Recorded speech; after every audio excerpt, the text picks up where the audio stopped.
Assalamualaikum warahmatullahi wabarakatuh. Perkenalkan, nama saya Asnawati Mas Baitubun, NIM 2019-33008, minat akuntansi. Di sini saya akan menjelaskan sedikit mengenai tipe-tipe format gambar. Namun sebelum itu saya akan menjelaskan dulu seperti apa itu format gambar. Jadi, pengertian format gambar adalah suatu representasi spasial dari suatu objek dalam pandangan 2D atau 3D. Nah, di video kali ini saya akan menjelaskan 7 tipe format gambar.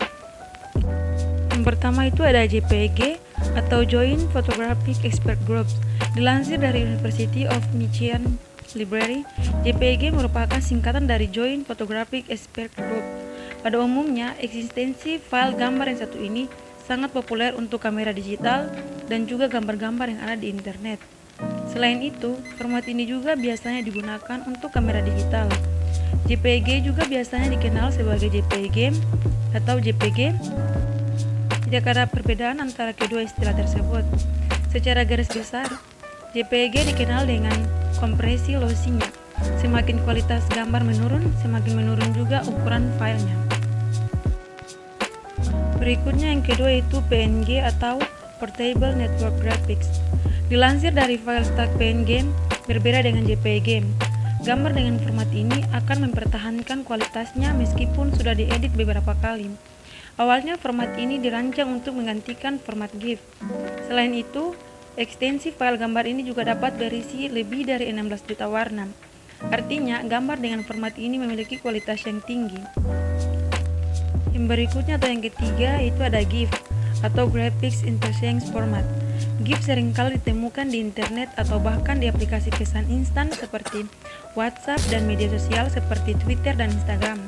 Biasanya orang-orang menggunakan GIF untuk sekedar bertegur sapa dengan teman-temannya atau menyajikan konten yang unik di website. Secara garis besar, GIF menyajikan format yang berbentuk animasi dalam gambar yang dapat bergerak-gerak. Yang berikutnya itu keempat ada PSD atau Photoshop Dokumen. Mungkin bagi kamu yang tidak menekuni dunia desain, PSD menjadi salah satu istilah yang terdengar asing. Dilansir dari HubSpot, PSD adalah file yang dibuat dan disimpan di dalam Adobe Photoshop. Seperti yang kita ketahui, Adobe Photoshop merupakan salah satu tools yang populer di kalangan desainer. Untuk membuka file PSD, kamu harus menggunakan Adobe Photoshop ataupun tools lainnya yang kompatibel seperti Premiere Pro, After Effects, dan Illustrator. PSD sangat digunakan apabila kamu dan tim menggunakan Adobe Photoshop dan ingin berkolaborasi untuk melakukan pengeditan ataupun pengarsipan dokumen. Yang kelima ada TIFF atau Target Image File.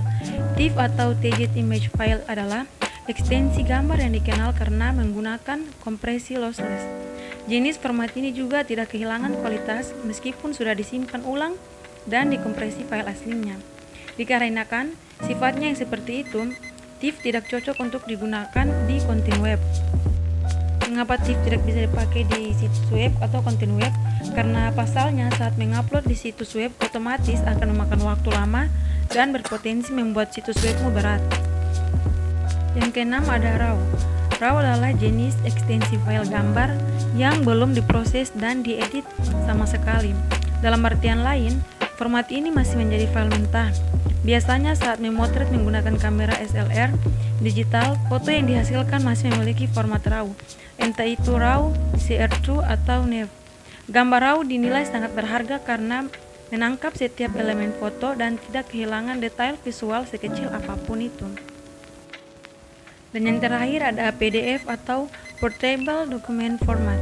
Hampir kebanyakan orang sudah tidak asing lagi dengan ekstensi file gambar yang satu ini. PDF biasanya digunakan untuk menyimpan dokumen yang memiliki informasi lengkap.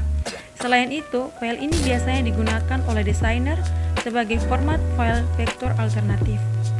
Nah, itu tadi jenis-jenis format gambar yang dapat saya jelaskan. Jika ada salah kata, maka saya mohon maaf. Wassalamualaikum warahmatullahi wabarakatuh.